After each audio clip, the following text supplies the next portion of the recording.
अब एक्सरसाइज 7.1 का question number 8। If a and b are -2, -2 and 2, -4 respectively, find the coordinates of p such that AP is equal to 3/7 AB and P lie on the line segment AB। तो देखो एक line segment है AB और P उस पर लाई करता है, तो यहाँ पे AP और उसने दे रखा है कि AP is equal to 3/7 AB और हमें P के कोऑर्डिनेट्स निकालने हैं। तो मान लो P के जो कोऑर्डिनेट्स हैं इसको ए बी ले लेते हैं, ए कॉमा बी, ये निकालने हैं हमको P के कोऑर्डिनेट्स। और इसके लिए इसने हमको दे रखा था कि A P is equal to 3/7 AB। तो P के कोऑर्डिनेट्स कैसे करके निकलेंगे? तो सबसे पहले हमें ये पता लगाना पड़ेगा कि P इस लाइन को किस रेशो में डिवाइड कर रहा है, यानी कि हमको चाहिए M1 और यहाँ पे M2, ये चाहिए हमको। इसको हम क्या करेंगे, सेक्शन वाला फॉर्मूला लगाएंगे इसमें। सेक्शन वाला फॉर्मूला क्या है हमारे पास? सेक्शन वाला फॉर्मूला होता है XY is equal to M1 X2 plus M2 X1 upon M1 plus M2 comma M1 Y2 plus M2 Y1 upon M1 plus M2, ये वाला फॉर्मूला यूज करेंगे। तो यहाँ पे जो XY है, ये XY तो ये इसको ले लेंगे XY, ये हमारा XY होगा, ये तो हो जाएगा हमारा XY।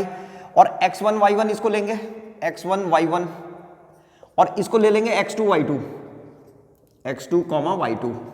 अब सवाल उठता है कि M1 M2 को क्या लें? तो M1 जो है हमारे पास AP है और M2 जो है PB है। तो हमको क्या चाहिए? हमको चाहिए AP अपॉन PB, ये निकालना पड़ेगा पहले हमको। AP अपॉन PB कितना है? तो AP अपॉन PB ही जो है M1 अपॉन M2 है, ये निकालना है। तो इसको निकालने के लिए हमको इसकी मदद लेनी पड़ेगी। यहाँ पे देखो ये है AP is equal to 3/7 AB दे रखा था इसने, तो यहाँ पे AP को तो AP रहने देंगे, इज इक्वल टू 3/7। इस AB को क्या लिखा जा सकता है? AB को लिखा जा सकता है AP प्लस PB, तो यहाँ पे लिख दो AP प्लस PB और इस 7 को यहाँ भेज दो, ये हो जाएगा 7AP इज इक्वल टू, यहाँ 3 बच गया ऐसे करके 3AP प्लस PB और इसके अंदर इंटू कर देंगे, ये हो जाएगा हमारे पास 7AP is equal to 3AP plus 3PB और ये AP वाले को इधर लाओ, ये हो जाएगा 7AP minus 3AP is equal to 3PB और 7AP में से 3AP चला जाएगा तो कितना बच जाएगा? 4AP, तो 4AP is equal to 3PB। अब AP अपॉन PB आराम से आ जाएगा, इस PB को उठा करके यहाँ रखो नीचे इसके, तो ये हो जाएगा AP अपॉन PB और यहाँ क्या बच गया?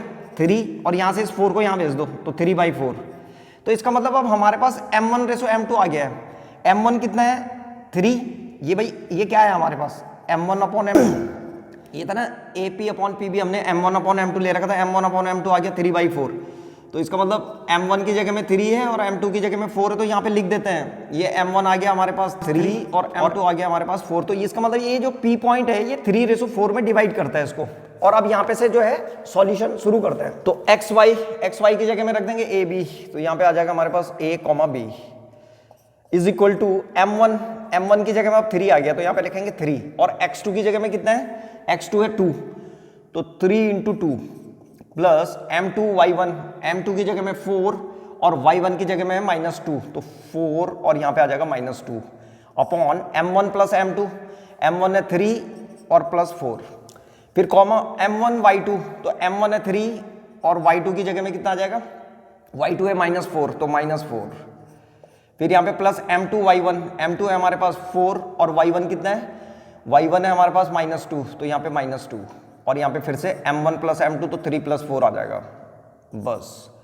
अब इसको जो है सॉल्व कर देंगे हम, तो ये आ जाएगा हमारे पास A, B is equal to 3 2 जा कितना होता है? 6, तो यहाँ पे लिख देंगे 6 और प्लस 4 की इंटू -2 से होगी तो -8 और अपॉन 3 + 4, तो 3 + 4 होता है 7, तो यहाँ पे आ जाएगा 7, फिर से कॉमा 3 की इंटू -4 से होगी तो -12 और प्लस 4 की इंटू -2 से होगी तो -8 और 3 + 4 कितना हो गया? 7, फिर से यहाँ पे जो है कर्ली ब्रैकेट लगाते रहो।